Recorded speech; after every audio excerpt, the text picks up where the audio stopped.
Right, we got the man himself right here, Anthony Michael Hall, headliner Chicago. So I wasn't a teen when the movie Breakfast Club first came out, but I watched it going into high school. It was the movie that everybody talked about.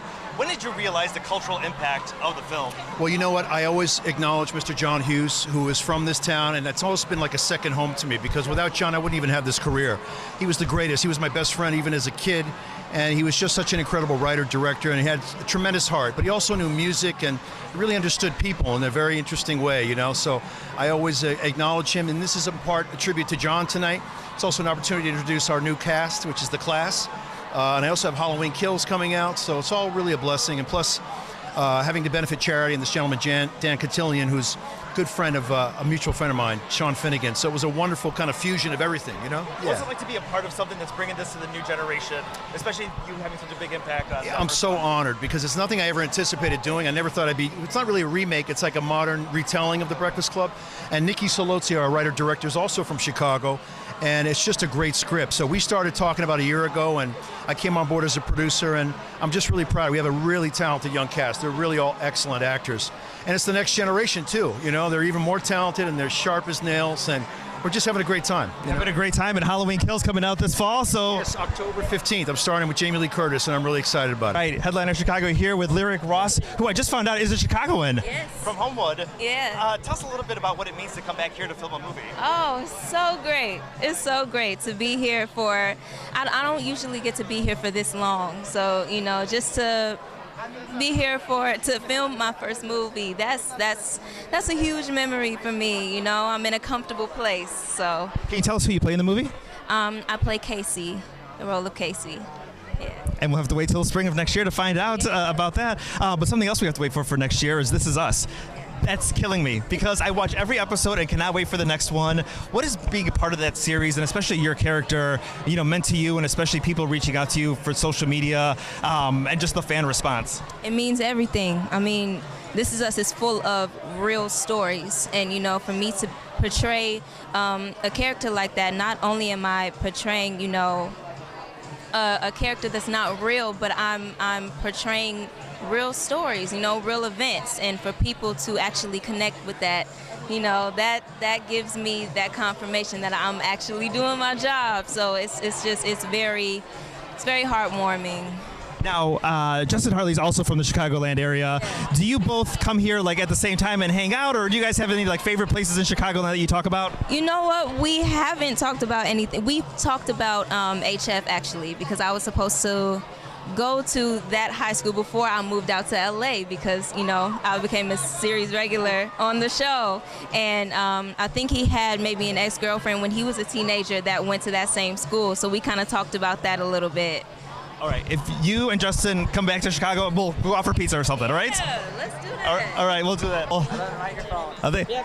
Yeah, maybe we'll hit the clubs after this, you know? We got my DJ Mike over here, headliner Chicago here with Charlie Gillespie. So when I tagged the movie that I was going to be here, so many of your fans and fan groups on social media started coming out and following me. What's it like to have that kind of fan base online? It's crazy, man. Yeah, I guess I'm not gonna hold your microphone.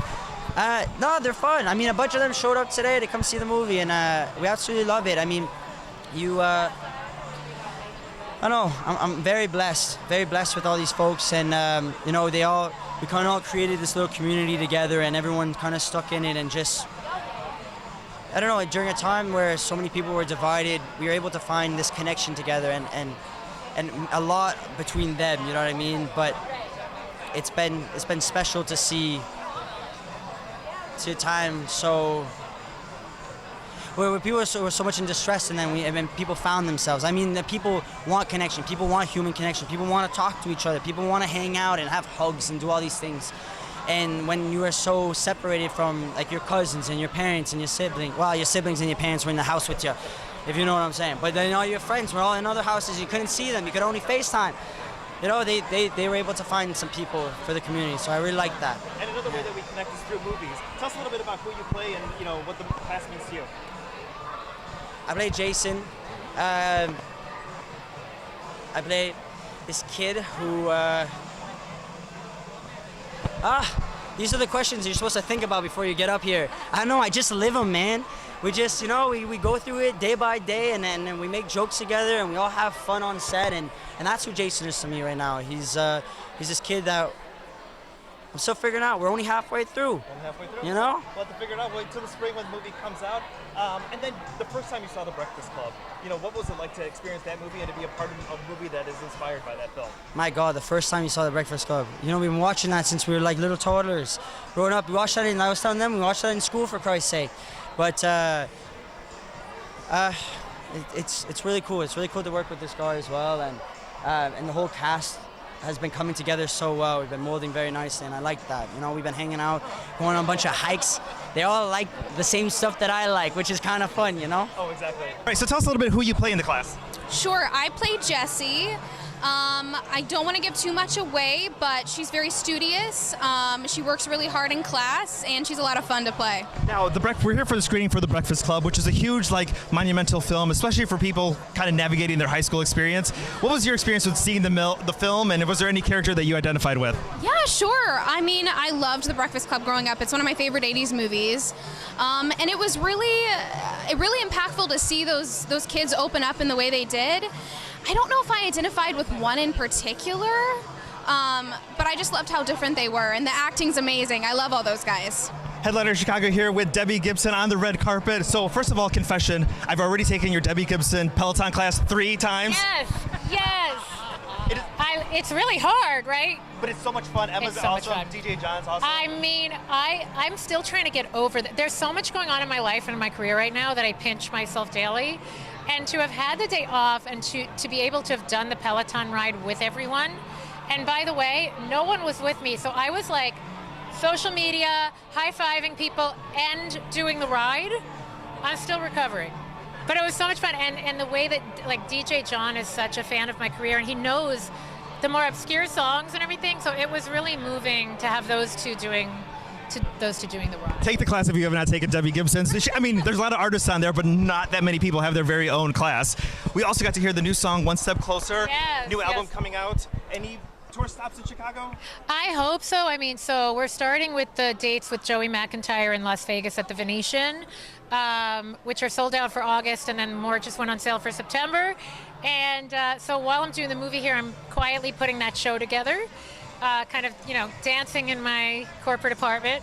But I would love to tour with this album. I've been through Chicago with, I think, Cinderella with Eartha Kitt, possibly Funny Girl. I'm trying to remember. Joseph in the Amazing Technicolor Dreamcoat. I've been through Chicago with a lot of national Broadway tours, and always in the winter. So I'm very happy to be here when I'm not freezing my arse off. One of the places that I've seen you was at a Pride event here in Chicagoland. Oh, yeah, of course. I remember that. That was like a decade ago. That was about a decade ago. Yeah, but I remember seeing an interview that your mom took you to teen clubs and gay clubs early on in your career. How do you think that shaped your career and the artist that you've become? I mean, I performed in a teen club, a straight club, and a gay club. So 3 clubs a night, like 4 nights a week. And I wasn't old enough to get in the front door of most of these clubs, but I was able to be on the stage, and I think it did a lot of things for me. It ignited my love of dance music and the dance community, because it's really about the people, and if your song can fill a dance floor, it transcends all barriers. It's not about what you look like or how old you are or the color of your skin. It's about the music. And so it really connected me to my audience early on. And I had to play for 100, 200 drunk people at a time. And so it really helped me develop my stage presence because I had to really work for their attention. And so to this day, I feel like it contributed to me having a backbone and to being able to hold a crowd on a stage. Yeah. And then the final thing here, we're at the event here for the Breakfast Club, which was you were a teenager when the movie came out. Yes. The class you're doing right now, what do these movies mean to people, and why are you glad to be a part of it?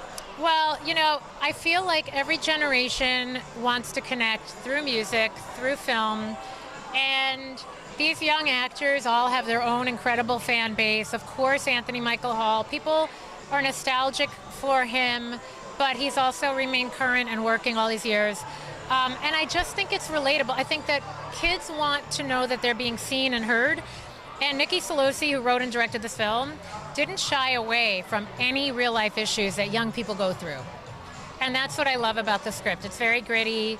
There's a lot of ad-libbing and improv so that everyone can really make the characters their own. And we're like halfway through. It's going great. It's going great. Yeah. Debbie Gibson, everybody. Thank you so much. Thank you. So nice to meet you. Nice meeting you. Bye.